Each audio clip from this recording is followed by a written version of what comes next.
नमस्कार दोस्तों, स्वागत है आप सभी का टुडे टॉक के इस वीडियो में। दोस्तों, इस वीडियो में हम बात करने वाले हैं राजस्थान वनपाल और वन रक्षक सीधी भर्ती 2020 के बारे में।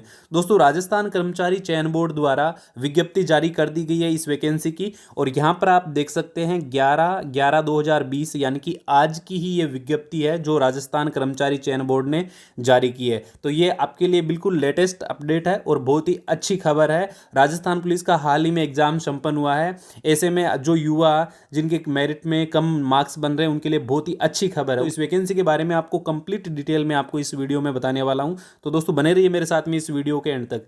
दोस्तों, सबसे पहले यहां पर आप नोट कर लीजिए कि ये वैकेंसी का जो नोटिफिकेशन है ये आज ही जारी किया गया है, और इसके अंदर दो तरह की पोस्ट है, एक तो वनपाल और एक वन रक्षक, यानी कि फॉरेस्टर और फॉरेस्ट गार्ड, दो तरह की पोस्ट इसमें रहने वाली है।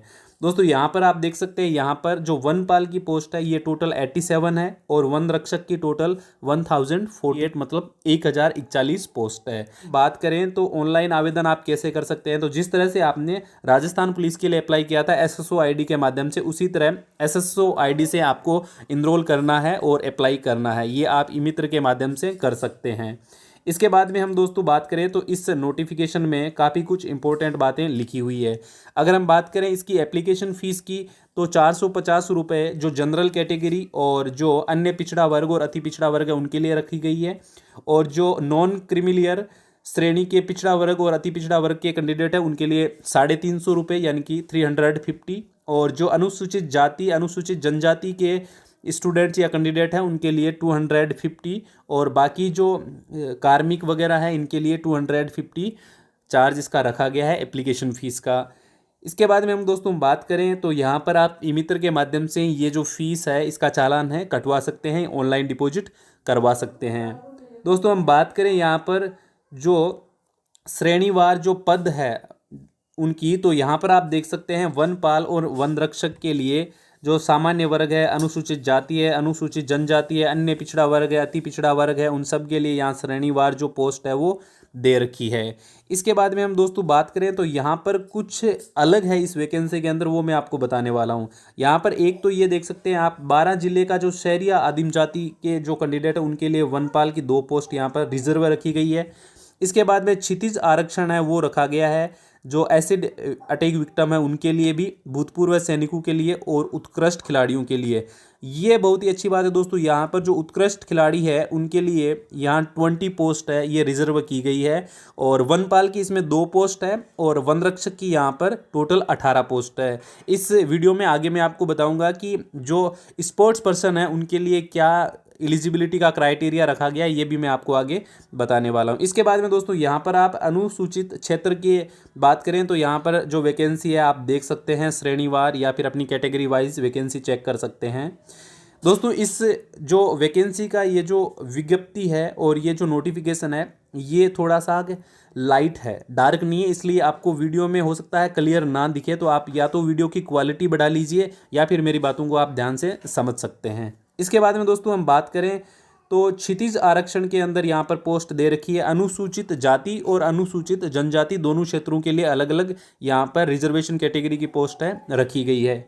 इसके बाद में दोस्तों हम बात करें तो ऑनलाइन आवेदन करते समय आप जब अप्लाई करेंगे तो उस समय आपको ध्यान रखना है कि इसमें आपको करेक्शन का चांस है वो नहीं मिलेगा, यानी कि संशोधन का चांस इसमें आपको नहीं मिलेगा। इस बात का ज़रूर ध्यान रखें। तो अप्लाई करते समय आप ध्यान से अपने डॉक्यूमेंट्स को, अपना जो नेम वगैरह जो भी है उनको ध्यान से आप देख लेना जब अप्लाई करें। इसके बाद में दोस्तों हम बात करें तो यहाँ पर कुछ इंपॉर्टेंट बातें और भी आपको इसमें बताई गई है, और उत्कृष्ट खिलाड़ियों के लिए दोस्तों क्या क्राइटेरिया रखा गया है वो मैं आपको बता देता हूँ। यहाँ पर दोस्तों अंतर्राष्ट्रीय खेल संस्था जो भी है, अगर आपके पास में ओलंपिक गेम्स का कोई सर्टिफिकेट है तो आपका चलेगा, एशियन गेम्स का है तो आप अप्लाई कर सकते हैं, दक्षिण एशियन गेम्स जो सेप गेम्स के रूप में जाने जाते हैं, अगर आपने सर्टिफिकेट ले रखा है तो आप अप्लाई कर सकते हैं, राष्ट्रमंडल जो गेम्स होते हैं उनका सर्टिफिकेट है तो आप अप्लाई कर सकते हैं, विश्व कप या विश्व चैंपियनशिप में आपने हिस्सा ले रखा है तो अप्लाई कर सकते हैं, एशियन चैंपियनशिप में भाग ले रखा है तो भी आप अप्लाई कर सकते हैं, अंतर्राष्ट्रीय स्कूल गेम्स या चैंपियनशिप में आपने हिस्सा लिया है तो भी अप्लाई कर सकते हैं, एशियन स्कूल गेम्स और चैंपियनशिप में भी आपने अगर हिस्सा लिया है तो अप्लाई कर सकते हैं। तो यहाँ पर टोटल 7 टाइप ऑफ सर्टिफिकेट्स है जो स्पोर्ट्स पर्सन के लिए लागू होते हैं, ठीक है। अब हम दोस्तों बात करें यहाँ पर तो कुछ और भी इंपॉर्टेंट बातें जो स्पोर्ट्स पर्सन के लिए बताई गई है। अगर कोई डाउट हो तो आप कमेंट बॉक्स में लिखकर पूछ सकते हैं। फिर इंपॉर्टेंट बातें हम देखें यहाँ पर तो जो विशेष योग्यजन है उनके लिए भी यहाँ कुछ छूट मिल रही है। उनके लिए कुछ पोस्ट है वो रिजर्व है, पहले से रखी गई है।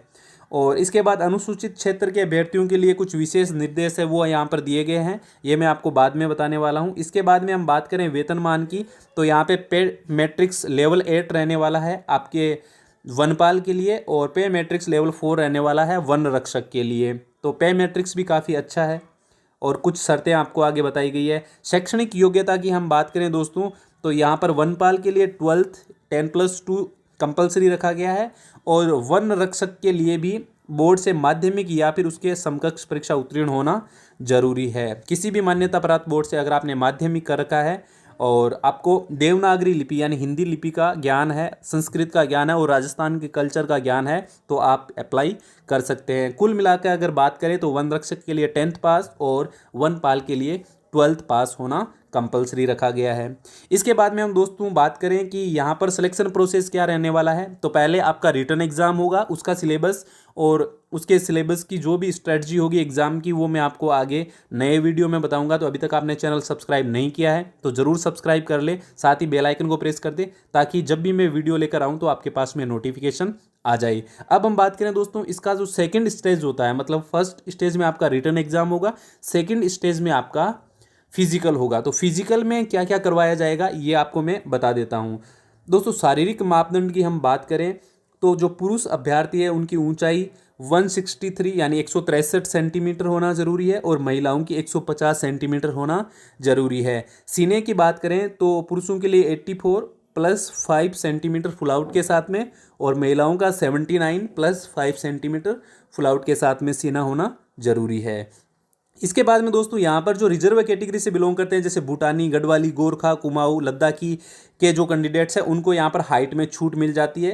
पुरुषों को 152 सेंटीमीटर और महिलाओं को 145 सेंटीमीटर हाइट की ज़रूरत रहती है जो रिजर्व कैटेगरी है भारत के अंदर। इसके बाद में हम दोस्तों बात करें यहाँ पर तो पदचाल का परीक्षण होगा आपका पुरुष और महिला अभ्यर्थियों का वो 25 या 16, मतलब 25 तो पुरुषों के लिए और 16 किलोमीटर होगा महिलाओं के लिए, और जो 4 घंटे का आपको समय इसमें दिया जाएगा। तो 25 किलोमीटर चलना है पुरुषों को 4 घंटे में और महिलाओं को 16 किलोमीटर चलना है 4 घंटे में। ये आपका पदचाल का परीक्षण होगा। इसके बाद में दोस्तों यहाँ पर वन रक्षक के पद पर सीधी भर्ती के लिए अभ्यर्थियों को शारीरिक दक्षता के निम्नलिखित मापन भी प्राप्त करने होंगे। इसमें देखो कुछ मापन आपको दे रखे हैं। पुरुषों के लिए जो सिटअप्स है वो रखे गए हैं 1 मिनट में 25, 1 मिनट में 25 आपको सिटअप्स लगाने हैं, और क्रिकेट बॉल से आपको एक थ्रो करना है जो 55 मीटर तक पहुंचना जरूरी है।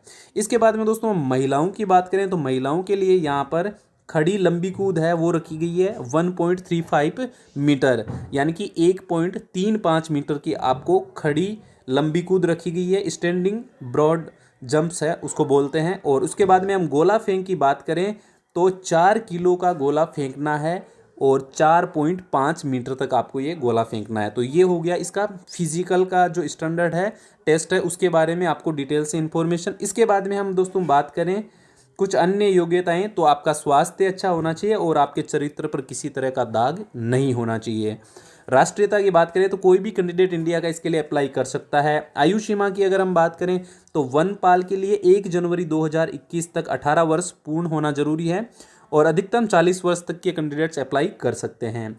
और वन रक्षक की जो पोस्ट है इसके लिए 1 जनवरी 2021 तक 18 वर्ष कंप्लीट होना जरूरी है और 24 वर्ष तक इसका अपर एज लिमिट रखा गया है। फिर देखो इसमें 3 वर्ष की छूट भी मिल रही है जो आरक्षित कैटेगरी के कैंडिडेट्स हैं उनको। तो यहाँ पर आपको छूट भी मिल जाएगी, जैसे SC ST OBC के जो कैंडिडेट्स हैं उनको यहाँ पर छूट मिल जाएगी। यहाँ कुछ स्पष्टीकरण किया हुआ वो मैं बता देता हूँ। वनपाल एवं वन रक्षक भर्ती परीक्षा का आयोजन वर्ष 2015-16 के बाद नहीं होने के कारण समस्त आवेदकों को अधिकतम आयु सीमा में 3 वर्ष की छूट मिल जाएगी। अब यहाँ पर ये चीज़ इंपॉर्टेंट है कि जो अपर एज लिमिट रखी गई है उसमें सभी को 3 साल की छूट यहाँ पर मिल रही है, क्योंकि 15-16 के बाद में ये वैकेंसी आई है, लगभग 4 साल बाद में ये नई वैकेंसी आई है, इसलिए सभी को 3 साल की छूट है मिल जाएगी। तो एज लिमिट को लेकर ज़्यादा टेंशन की बात नहीं है। इसके बाद में हम दोस्तों बात करें तो श्रेणीवार यहाँ पर आप देख सकते हैं कि श्रेणीवार आपको आयु सीमा में छूट मिल जाती है। वीडियो को पॉज करके आप आराम से पढ़ लीजिएगा। अगर कोई डाउट हो तो आप कमेंट बॉक्स में लिखकर पूछ सकते हैं। वैसे इसके ऊपर मैं एक बहुत ही अच्छा विस्तृत वीडियो बनाऊंगा जिसमें आपको कंप्लीट इन्फॉर्मेशन दूंगा, सिलेबस को लेकर, एग्जाम पैटर्न को लेकर, सिलेक्शन प्रोसेस को लेकर सभी बातें डिटेल से आपको बताऊंगा। तो वो वीडियो आप जरूर देखना, और अभी तक सब्सक्राइब नहीं किया है तो सब्सक्राइब करना बिल्कुल मत भूलना। इसके बाद में दोस्तों यहाँ पर कुछ और आपको जो इंस्ट्रक्शन है वो दिए हुए हैं। अब मैं आपको बताना चाहूँगा कि इसके लिए आवेदन कब से कब तक होंगे। तो दोस्तों यहाँ पर हम ऑनलाइन आवेदन की बात करें तो आप यहाँ 8/12/2020 से लेकर 7/1/2020 तक अप्लाई कर सकते हैं। यानी कि 8 दिसंबर 2020 से इसके लिए ऑनलाइन आवेदन शुरू हो जाएंगे और 7 जनवरी 2021 तक आप इसके लिए अप्लाई कर सकते हैं, और 8/1/2021 तक इसके लिए आप जो फीस है वो डिपॉजिट करवा सकते हैं। ऑलमोस्ट कैंडिडेट जब अप्लाई करते हैं उसी समय जो फीस होती है वो डिपॉजिट करवा देते हैं। तो 8/12/2020 से लेकर 7/1/2021 तक आप इसके लिए अप्लाई कर सकते हैं, और परीक्षा का माह और जो दिनांक है वो आपको अलग से प्रेस विज्ञप्ति जारी करके बता दिया जाएगा। जब भी ऑनलाइन एग्जाम की डेट वगैरह आएगी तब मैं आपको इन्फॉर्म कर दूंगा। इसके बाद में दोस्तों नियुक्तियों के लिए कुछ अयोग्यताएं और कुछ योग्यताएं आपको यहाँ पर बताई हुई है, और बाकी आपको डिटेल में आपको अगले वीडियो में दूंगा।